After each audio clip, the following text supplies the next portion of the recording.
So, let me once again welcome everyone and just say that Joy Womack is with us today by dint of sheer serendipity, but also the generosity of Barnard Slavic, and I can't help mentioning Mariam Syrian and thank her for all her help, and of course the generosity of the Harriman Insitute supporting us.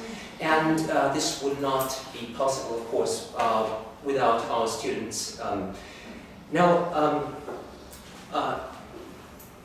Joy Womack is the first American ballerina in history to have danced at the Bolshoi Theatre.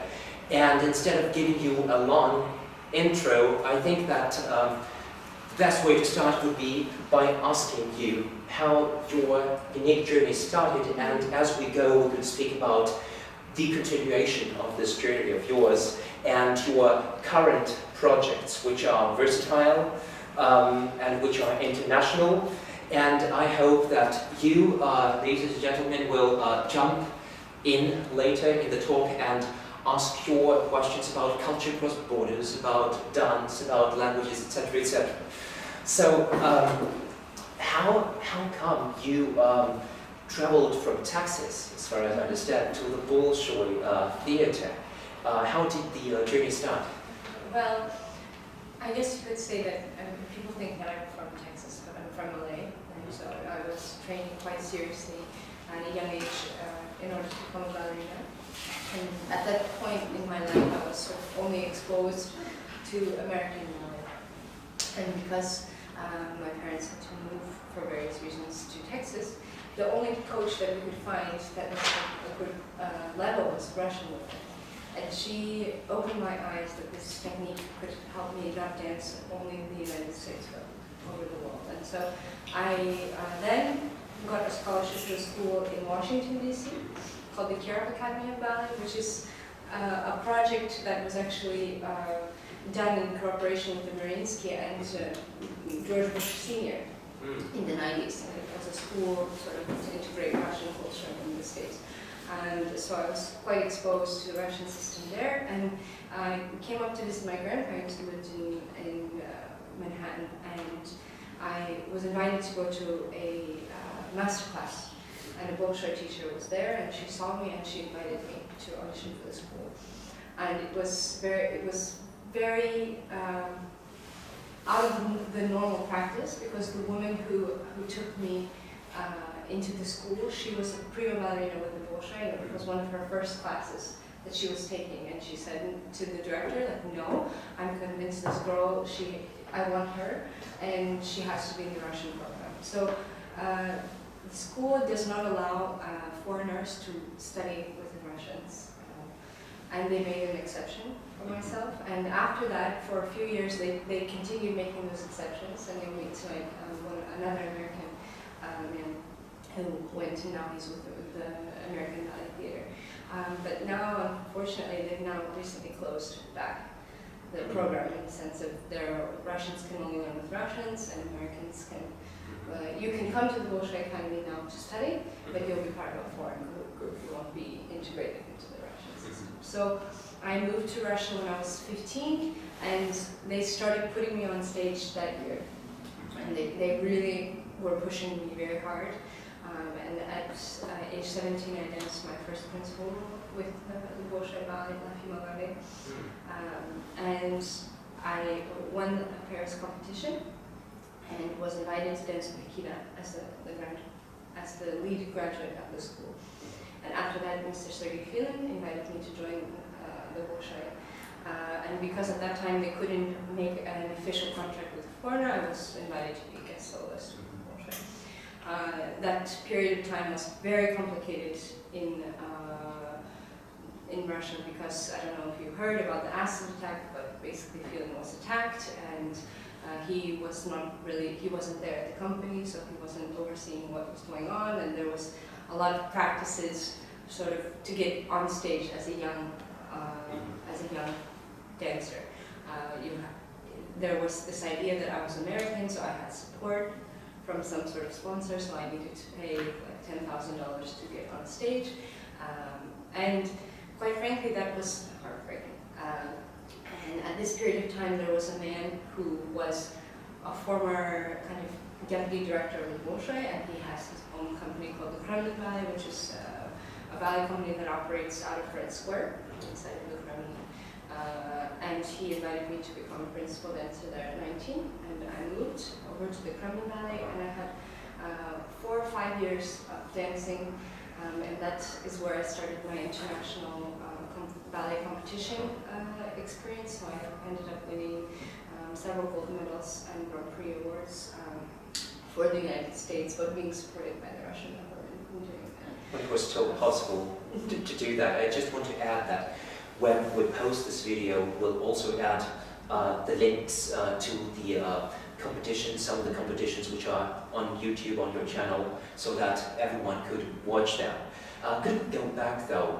When you arrived to Russia, you were 15, yes, and you did not speak a word in Russian. I didn't speak a word in Russian. I had been trying to teach myself the Cyrillic alphabet, and of course it was a big culture shock because I had been raised in quite a classical Bible Belt American family, like very sheltered, very,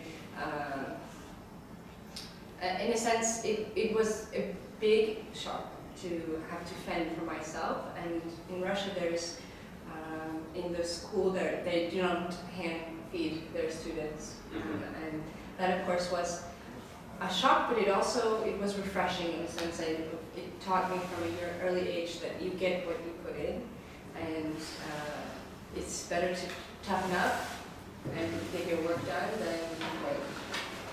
Well, we'll just have some students here in Slavic Studies learning the language. So your story, I think, is truly inspiring in terms of all the challenges you overcame. As far as I understand, according to other interviews, the ones you gave, you even forwent speaking English for several months. Yes. Is it true? It's true, because I had this wonderful teacher who took me under her wing. That was a big thing for her to do, and she had it explained to me that you have to understand that I'm taking a big risk by putting out my neck for you. Like, I'm giving you a lot of opportunity, and I need you to prove to me that you're serious about it. So you need to learn Russian, because I can't give you what you need if you don't learn Russian. And she said, you have to understand this concept, that I'm not being mean, but this is going to be better for you. So you need to learn Russian in 3 months, or I'll kick you out of the class, because I can't help you. And it was true, because when you don't know a language, it feels like everyone is behind a glass wall, and you can't interact. And so slowly but surely, I felt like I was there with my little pick, like hitting at this wall. And I'll never forget going on tour with the Bolshoi school to Barcelona, and being able to ask for toothbrush and toothpaste from my friends, and like thinking like, oh my gosh, I can ask for hairspray, I can, you know. Were your fellow dancers supportive of you in your learning language? As far as I understand, there were certain masters who supported you from the very beginning. What about the milieu, if you take the other dancers, also studying with you? I think for any teenage girl, I mean, it's very difficult to make friends with your contemporaries, especially if you're being given things in front of other people and it can seem unfair. So I can understand why it was hard for me to bond with the girls in my class, but I've always been able to make friends with the guys, in a sense, because I have so many brothers. And for me, my best friends were the boys in the older level, and they would tease me ridiculously because they thought it was so funny how I would make mistakes, but I was enthusiastic, and I think I have to be very grateful for their patience and their teasing. And now some of these colleagues, they're superstars. Artyom, he's dancing, he's principal dancer with the Bolshoi.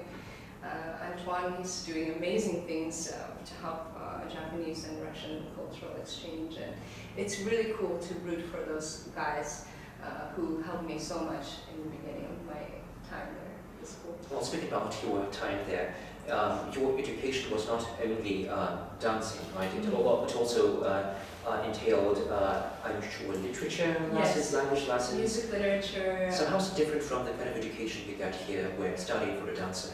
See, that's a very interesting topic because now I'm going to Russian higher education. It's called the Russian Insitute of Theatre Arts, and most of your classes are oral based. You have to recite and show that you understand the concept. So it's really about self-study, about being prepared for, and you're not going to get a multiple choice exam in Moscow. So you have to be able to present and defend your opinion, why you think that way, what led you to think that way, what literature you read, and most of it is really based on what you're reading, and your opinions formed from the literature. And what about education here, for instance, in the United States, if not in Europe? Are the principles fundamentally different? I think that in the States it's very much standardized test-based, and I don't know if that's encouraging individual thoughts. For dancers as well? Oh, for dancers, yes. I would say that there's, it's also class-based in the sense that there's a syllabus and you go through the syllabus. In Russia it's very detail-oriented, it's tailored to the individual, but you could argue that there's flaws in that system because it's very tailored to who is the leader in the class. So there's not necessarily a fair educational experience. It's who is showing the interest. I'm going to spend my energy on that person because that person is going to reap results and make me look good. And so there's a lot of competition. Well, as far as Russia and the US are compared, but you also worked for the Universal Ballet in Korea. Could I ask you to draw a parallel there? Is it closer to Russia, the way ballet is taught and learned in the East? Or a huge respect for the Russian system, and they have installed the Russian system within Asia with a distinct Korean style. So it's the marriage of the Russian syllabus and some Korean philosophy. So I worked for Universal, which is a direct branch of the Universal Church. But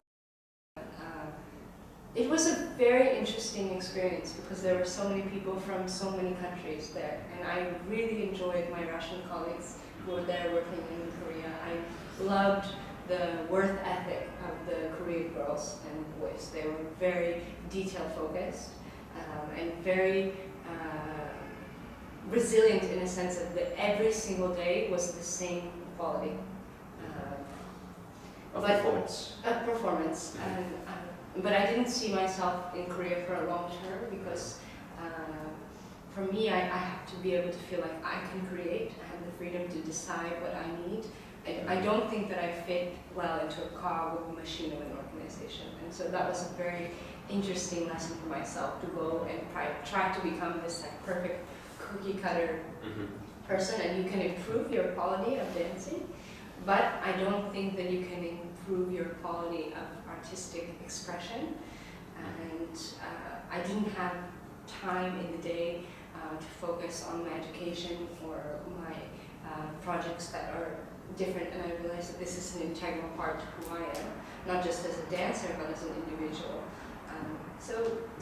It was with a heavy heart that I decided not to continue my contract there, but it taught me to value every single performance that I have had since then, and really the fact that it's a conscious choice that I'm making now to be on stage, and I try to enjoy it instead of, whereas in the Kremlin it really became sort of like, oh my God, I have to do this another time.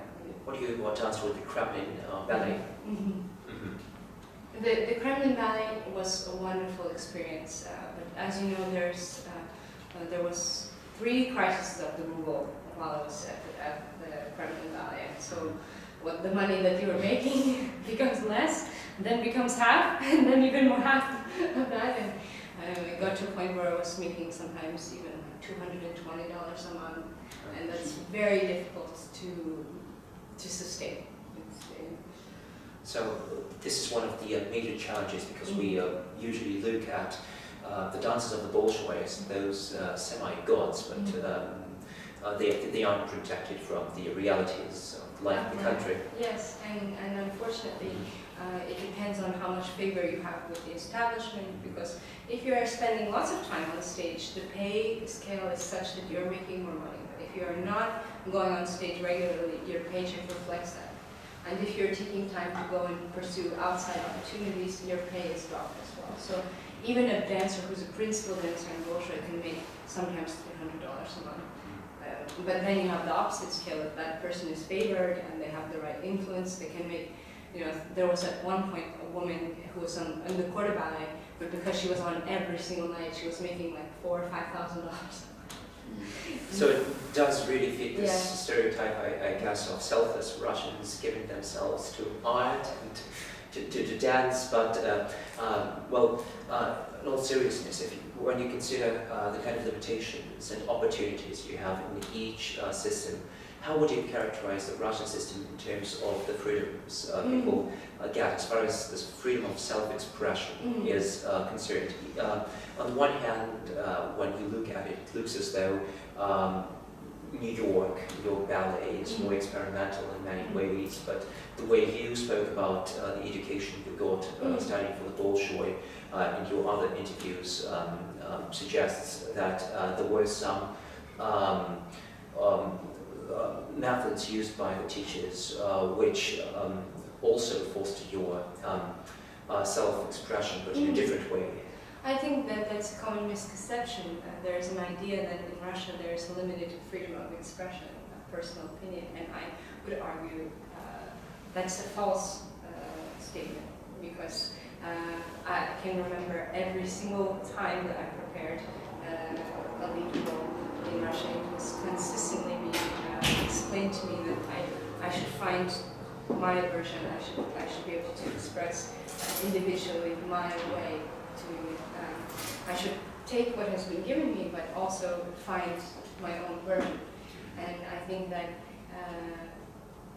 in Russia there's more freedom than one thinks. There's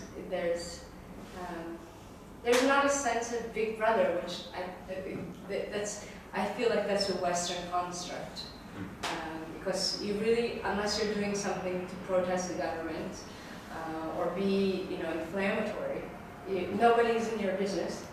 Everybody is just trying to survive, get through their day, and provide for their family, and do that in a way that brings them personal gratification. I definitely think that there is a generational difference, and I think that the whole generation, which we call the lost generation, the kids of the 90s, after the fall of the Soviet Union, so these are people like 30, 35, they can be quite, in a sense, why should I try to do something different if the system will always be the same? But the new generation, kids who are my age and going forth, they're very enthusiastic of like, I want to do something, I have this idea about this project, I want to live a good life, and they want access to that. And of course, yes, there is a sense of, I need to go to the West because I need to go to New York, or I need to go to Europe because that's where I'll be able to do that. But I think that every single time in my life, or my friends who previously had never left Russia, then went somewhere else and came back, they have a new energy, new ideas, and they're some who are fiercely loyal in a sense of, I want to make Moscow a better place to live, or I want to make Kazan a better place to live. I have this idea, I think that we can do a great business, or, for example, one of my most wonderful partners, Misha, he started a school in Khimki, which is a region outside of Moscow, and he saw a need. It's very difficult for children to travel into Moscow every day for good ballet training. So he went there and opened a school. And I mean, I think that there is more positive things happening in that sense than is reported in the Western media. Well, another stereotype is Russia's wonderful at classical ballet, but what about contemporary ballet? And that is one of the directions in which the art developed here, well, supported by Russian emigres too, as we know. But there were interviews with Plisatskaya, for instance, saying that one of the major limitations she had as a Soviet ballerina was not being able to practice contemporary ballet as much as possible. What about the dancers you met in Russia now? Do they combine these two more now? First, I think that there's completely changed. There's huge, been a huge movement to embrace Western choreographers, and in a sense, almost in a detriment to the Russian system. And you could almost argue that they have to find the right mix of the tradition, the respect for the classical and also the contemporary, because there's almost this kind of explosion of like, oh, we only need contemporary programming, and so the audiences in the city, the audiences in the regions like the classical ballet. The audience in the city are very intrigued with Forsyth or with some Western choreography. And I have to say there's kind of this underground, very interesting Moscow contemporary style emerging. I've worked with a couple of choreographers who made pieces specifically for me and for competitions. And a few of those duets that I danced with Misha won awards at competition because I could describe the Russian contemporary Moscow style as being very there's always a story inside of the piece that's being made.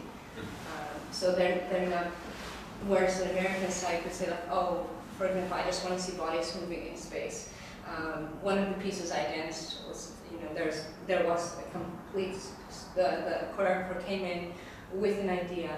And yes, when you see the dance, it looks abstract, but there is a text happening. There is, so I guess you could say like the Russian soul is trying to be personified in the new avant-garde.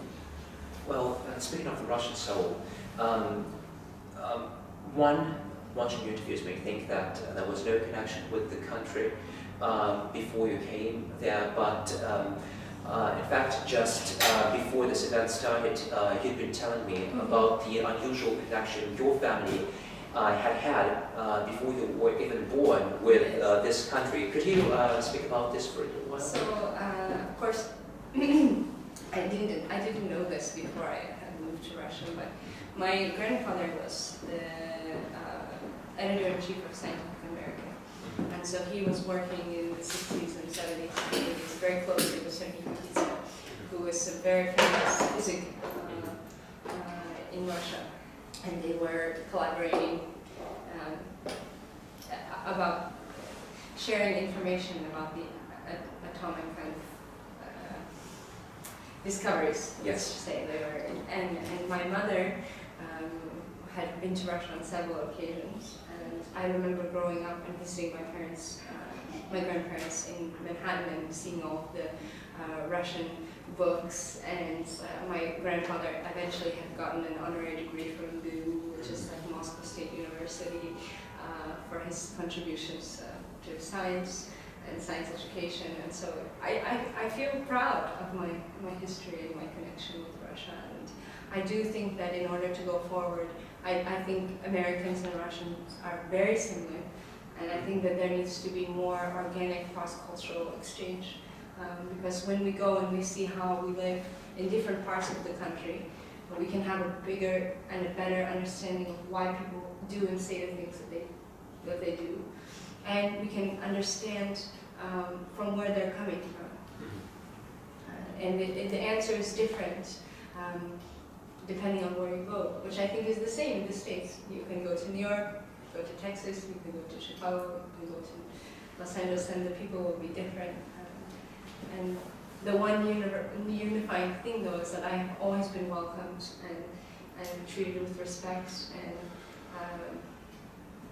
I hope that I can continue to walk with both feet in both countries and both traditions, because I think we have things to learn from one another. And it's just amazing when just minutes before this talk, we looked at the map of Russia we have at Barnard Slavic, and we said, well, pointed a city, and I've been there from Moscow to the far east, so in fact, apparently you go to see Russia better than many Russians who live there. And you're saying that there indeed is strong similarities between the people And I think that is because I didn't take the traditional path, which is just dance for the Bolshoi Theatre. Because Bolshoi, they're very based in Moscow, and they don't travel around the country, and that is quite a disconnect. I think there's kind of a resentment and an idea that it's very elitist. But if you go to any city in Russia, there's a theater there, whether it's a drama theater, opera theater, ballet theater, and there's a full staff of costume, of orchestra, of literature staff there, and that is incredible to me, that you can't find that kind of an organization if you go and visit Alabama or Idaho. But in Yoshkar-Ola, they have a beautiful marble theater with opera divas and ballet stars. And I guess it's also seen as one of the best careers for a young boy or a young girl from a provincial town in terms of it's changing now, sadly. It's changing, and it's harder for them. But you're seeing a huge influx, especially in the eastern region of Russia, of Japanese students. And there's a lot of people coming who love the Russian system, who are foreigners who are living and studying and working in Russian theaters. So that's, for me, wonderful to see. Because there's, for example, in a couple of Moscow theaters that are not the Bolshoi, there's 3 Americans working right now. There's 1 American working at Stanislavski Theater. There's a French director in Moscow. So there are interesting things happening and cultural exchange. And I would love to see what Russia looks like in 15 years because of that exchange. What can be produced? Well, it's fascinating, but I also want to give a chance to our audience to ask their questions. I sure have more of my own, but let's at this point open the conversation for our dear guests. Are there any questions? The audience, please. What was your first ballet? That I danced? Yeah, in Russian. La Fimogadi, the Grigorievich version choreography. And then Pakina, but my first full length where my coach after the performance came up to me and she's like, now you're a Korean ballerina. It was of course Swan Lake. To be able to dance Swan Lake in Moscow where it was the first production, it was very special to me. And did the audience know that there was an American amongst the Russians? Did they react differently at all, or? There's been different. I have a few different stories. I mean, sometimes they know, sometimes they don't know. Sometimes it was good for the company to advertise me as an American. Sometimes it wasn't good for the company. There was working for the Kremlin. There were several opportunities where I got to perform for Putin and for members of the government elite. And I'll never forget there was an ASEAN summit in Sochi, and I was given the main role to dance for Vladimir Putin in a very intimate setting like this. And I got to dance Katya and the Prince Sayam, so I was supposed to be a Russian girl. And I'll never forget, it's a national Americanka, that's interesting, this is our American. I try to be respectful of their culture and respectful of the fact that I'm a guest in their country. It's also interesting that ballet during the imperial time, especially the Soviet time, was this particular form of art which was used in propaganda. Yes, and very much heavily so, in the sense of you need to understand your role if you're in the Bolshoi during the Soviet Union, that you're a political agent almost for the country. And next week I'm performing in a play by a man who he does one-man show, and it's about Nureyev. And I'll get to play Margot Fontaine with him, and he taught me some very interesting things that I didn't know about Nureyev's story, and how Nureyev in a sense was really a rebel because he didn't want to join the Communist Party. He didn't want to kind of toe the party line in a sense. He was really radical. Did you get a chance, by the way, to watch the production of Nureyev by Kirill Serebrennikov? Yes. It was beautiful. It was so beautiful, and I thought it was so ingenious. The stage design and the dancers, of course, are all of my friends, and they perform beautifully. And Yuri Koskov's choreography is incredible. If you ever get a chance to see San Francisco Ballet, he was using, what Yuri did though is he was able to use this way that Russians are fantastic about performing a story ballet, about something that seemed so current, but was, if you could think like, oh, it's a dated story, it's 40, 30 years ago. But it had a lot of commentary about the current situation, and I think that's why it was considered inflammatory, and I think it was considered inflammatory just, there are a lot of factors that go into why something is inflammatory and why it isn't. It's almost like the idea of poking a bear to poke a bear. So I guess you can ask a question, did it need to be done? You know, because there are a lot of girls and guys that lost an opportunity to have a beautiful performance, to do wonderful choreography, because it was considered inflammatory, and it was considered inflammatory only because of a few moments that could have. That was a choice that I think was done like, oh, let's see what we could, you know, like almost like a child going to try to like, hey, you know. So you can argue, is there value to that, or is that the role of art, or is, I mean, that's a complicated, very weighted question, because some would say yes, that's the role of art, to push the envelope, but I don't know if that's the format in the biggest theater in all of Russia to do it, because there's a saying in Russia that the closet is large. You know, you could do that at any of like Irmakov theater, for example.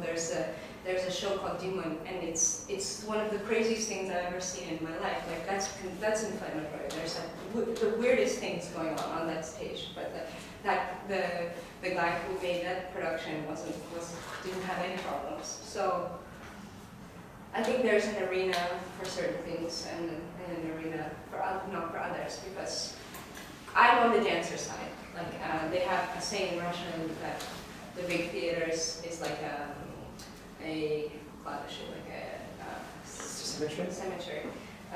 cemetery for talent. So anytime that an opportunity for an artist is getting taken away for them to be on stage, I'm against it, because I know how much time was put into those rehearsals. And you put your heart and your soul into preparing something, and then you're not allowed to do it. So.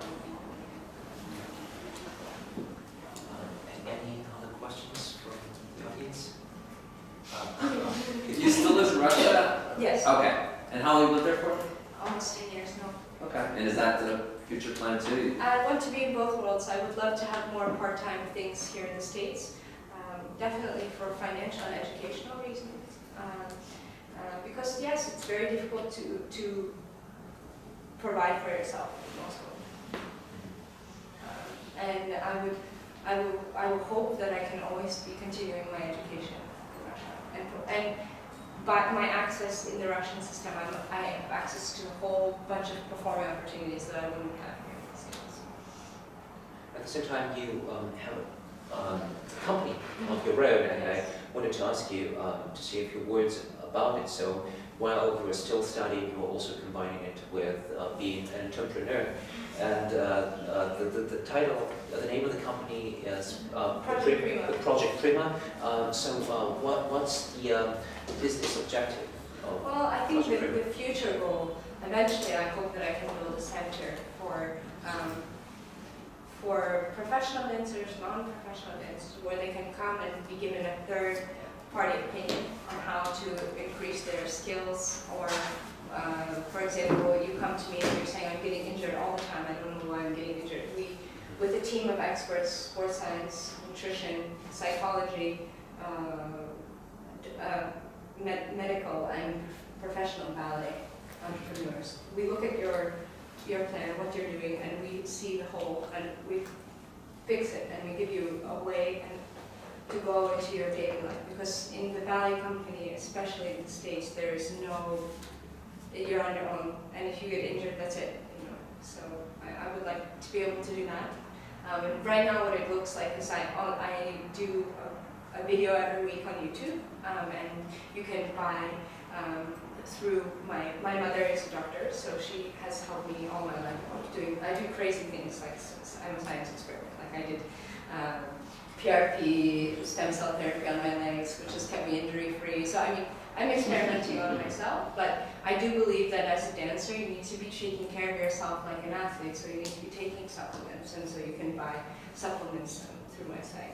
And is this company going to work, is it working in the US mainly, or Russia as well?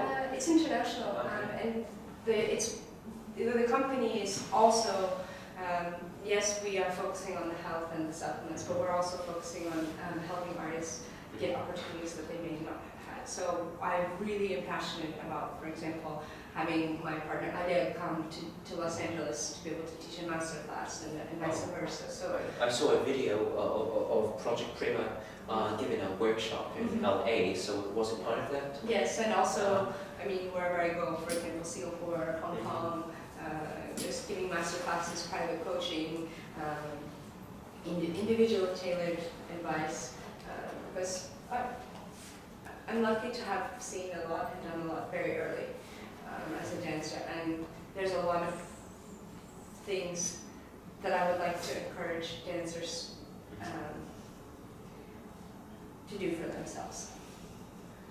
Well, so far you've spoken about what the Westerners, Americans can learn from Russia in terms of great traditions of classical ballet. What could the Russians learn from, let's say, the ballet you have in America, in New York? I think that I love the idea that, and this is improving in Russia already, the idea that you as a person who's never done a ballet class can go to a place like Steps in New York and take a ballet class. There's an idea that you don't have to be a certain way or from a certain background to enjoy art. I love the enthusiasm that Americans have and the hard work mentality, that if you believe in yourself, that you can make yourself something. Because that, yes, you know, I try to encourage my colleagues, really, don't let anyone tell you that you can't do something, because you can. You don't have to be from a good family.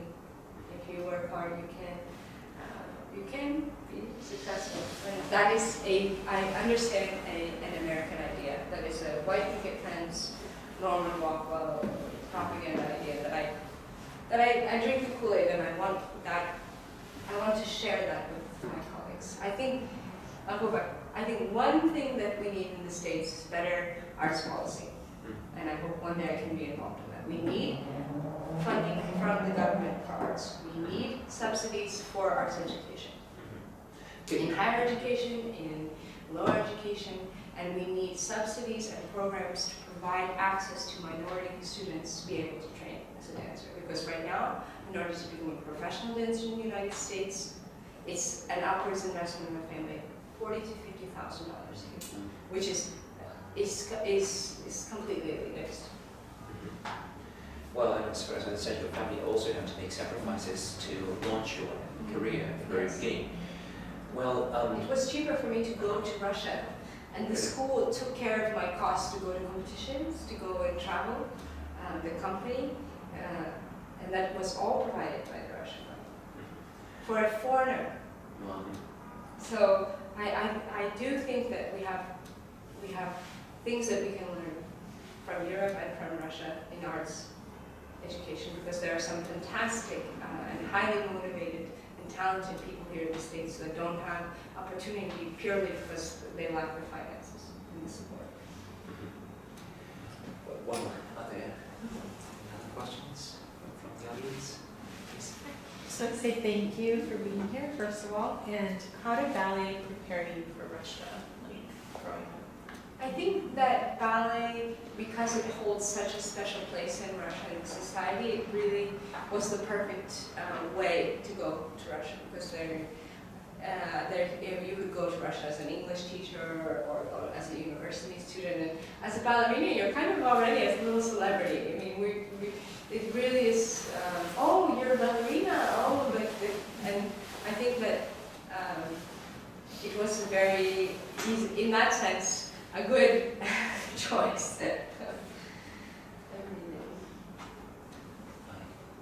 Yes, please. What's your view about the rivalry, if there is one, between Arinsky Bolshoi. And that's really interesting. There definitely is a stigma between the two cities. There's an idea that in St. Petersburg there's more focus on the aesthetic line and the look of the overall ballerina, the classic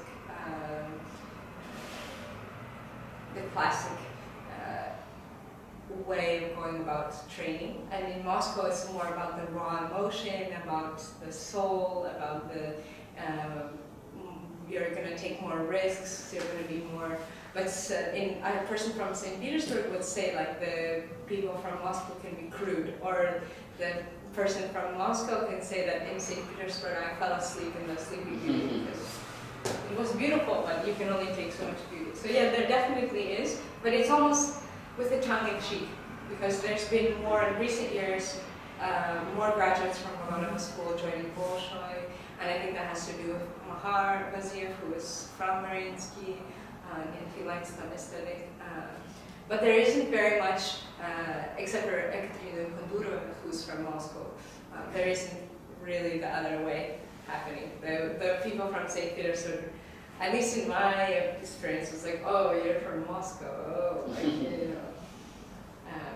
But, for example, my friend Xander Parrish, he's from London, and he's doing wonderful, and he was chosen by Fatiev, and he's doing beautiful things. And there's a couple of other foreigners, a Japanese, Korean, there's a Brazilian boy, and they're doing very, very well in the Mariinsky company. There's a Japanese girl who just had her debut on March 1st in Giselle, and it was beautiful. So I think there is definitely more acceptance of foreigners who love and respect the Russian system. And do they bring any of their own traditions with them when they dance, either Mariinsky or the Bolshoi, or do they rather fully adopt? When I watch Xander, I definitely can see it's a classic English gentleman. But for example, when I see Giacomo Tisi, who's an Italian in the Bolshoi, he's so beautiful, his legs and his classic line. But I think that I think the Russian system works for anyone. It just gives you a better way to express who you are. Having itself be based on the French one, as far as I understand. Yes. So I don't know. I think the Russian system can just help you become the best version of yourself. So when you say like, oh, for example, Jacopo doesn't look like a Russian, I can't agree with that, because Jacopo is using, it's like a tool set. Anyone can build a house with a tool set. Someone is just a better builder than another person. So the Russian system really helps you unlock your physical talents and helps you express with your physical talents, your best artistic self.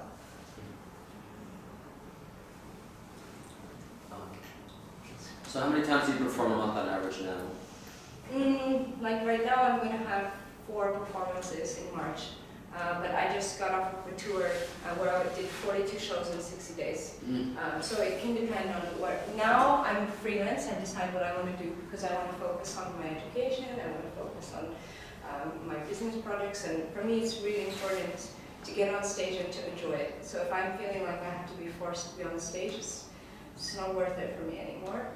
So it depends. Like in March and April, I have 4 or 5. In June, I can have more. In the summer, I do a lot more teaching than dancing, but the big season for me is from August to January. It's like I'm dancing so much. So it's relative. That can change if I join another company, because it would depend on the company that I join. But being based out of Moscow, there's a lot of guest work that you can do. Well, it's interesting. I mean, the concept of a freelance ballerina, one of my questions is when you are at the Bolshoi, for instance, you have these constant rehearsals, and you have this big community of people who help you keep fit, and in a way they mobilize you. When you are more on your own, how do you motivate yourself? For me, I feel like I have been able to create a more sustainable lifestyle for myself, because it's very easy in a company setting to not only burn out physically but emotionally. And for me to be able to set limits, to know, for example, that I'm not feeling well today, that it isn't a good day to push myself. In a company setting, I have to go in and you get injured in that way. So I have now taken the focus more, I make sure that I'm working with a sports trainer every single day, which is different than a classical ballerina. They would say like, no, you should never go to the gym, you should never run. So my nutrition and my physical fitness is based on the program that my sports trainer, and he is in charge. He will come and he'll look at me in the morning and say like, you look good or you don't look good, this is what we're going to push today. And then I have a private coach in Moscow who's from Perm, and I work with Kasatkina, which is the company, and they're very generous. They let me use their studios and their rehearsal space, and I take ballet class with them, so I'm doing the training with that company, or with Gardeo company. And then I have a little ballet studio in my apartment in Moscow where I train dancers, or I'm working myself. So I guess to answer your question, I have developed with a team of sports scientists and medical, like a better optimized program than. And that's what Project Prima does. Yes. Basically. Yes. So I don't know. You would have somebody from a classical ballet background say, "Oh, I don't think I agree with that." But I say, why not try to change the rhetoric, to change the way that we train and take care of dancers. So usually these things are seen as studying apart, but as far as I understand, ballet from this standpoint becomes one of the ramifications, and a spiritual one at that, of living healthily in all the senses of the word. It's a lifestyle, and I'm very privileged to have that lifestyle. I love it because I'm able to express through my art every day the joy of being alive. And I hope that I can encourage each one of you sitting here to find those things that make you happy, that make you excited to get up. And if the format or the space where you're doing it doesn't fit, it's okay to make a change. It's okay to say that this doesn't work for me. And be brave to find that definition and to find a way to make it work for yourself. That makes sense. Yes, please. Is there a question? What was your most challenging project professionally while in Russia? I think there was a period of time where I had to do some debuts in ballet very close to each other. So I had to perform for the first time Don Quixote and Swan Lake and Sleeping Beauty, all in the space of 1 month. And that's a lot of material, and it was I think I was 21 or 20, and I had all those debuts, and it was only after a year of joining the company, and I had just come back from an injury, and so I remember just thinking like, oh, I know this is horrible, but like, there's a bridge between the Kremlin and where I live, and I thought, oh, it would be so nice for just a gust of wind. Which wouldn't be so different from some classical texts of Russian literature. Oh, yeah, very dark place. But I think I could answer your question also saying right now, trying to go against the classical format, it is very challenging, and it's very touch and go. But I have to do this for myself and for the next generation coming up, because there is such a culture that's accepted of burnout and self-harm in the ballet world, and that's almost glorified. And I don't think that it needs to have such a prominent role going forward. Well, as one of the last questions about Joy, I wanted to ask you. Usually, when one, especially an amateur, watches a ballet, one pays attention to all the parts, but as far as I understand, the gestures you make with your arms and hands are no less important in ballet. So could I ask you if there are any particular gestures, combinations, favorite ones that you developed, and how you worked on that, because as far as I understand, this is where you got the leeway as a ballerina in terms of, correct me if I'm wrong, even coming up with some of the gestures which already accompany the pause that you should perform. Well, I think there's two schools of thought, and in Russia on acting in general, there's the Chekhov school and the Stanislavski method, and then of course you have other things that have branched off from that. And of course, the Russian drama theater tradition is very rich. And in Moscow, you had the Stanislavski method being taught at the school as the way to develop your own personal text inside of yourself. And I have my coach's words in my ears, like, you need to have the words of what you're saying inside. Even though it's a non-verbal performance, you need to know what you're thinking, what you're saying, what you're doing in this movement. And I'll just precursor this with, go to ballet if you ever have an opportunity. I know it's so inaccessible in the States, but art enriches lives. Live performance is a really beautiful thing. So if you ever have the opportunity, don't turn it down. You won't regret it. But for me, for example, I have a favorite moment in Swan Lake. There's a moment where she has to come through the corridor of the swans, and she is this is her saying, like, these are my girls, don't touch her. And I danced this ballet so much that now the best way to get through any hard times in your life is to have humor.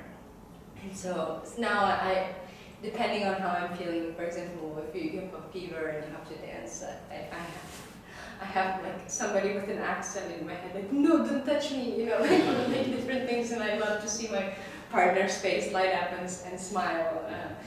But there's a moment where you can use the musical accent, like da da da da da da da, yeah, bum, and all the girls are in the same pose, and it really feels like there's a moment where the whole stage just freezes. And sometimes, if you're in Russia, like the audience will start clapping right at that moment.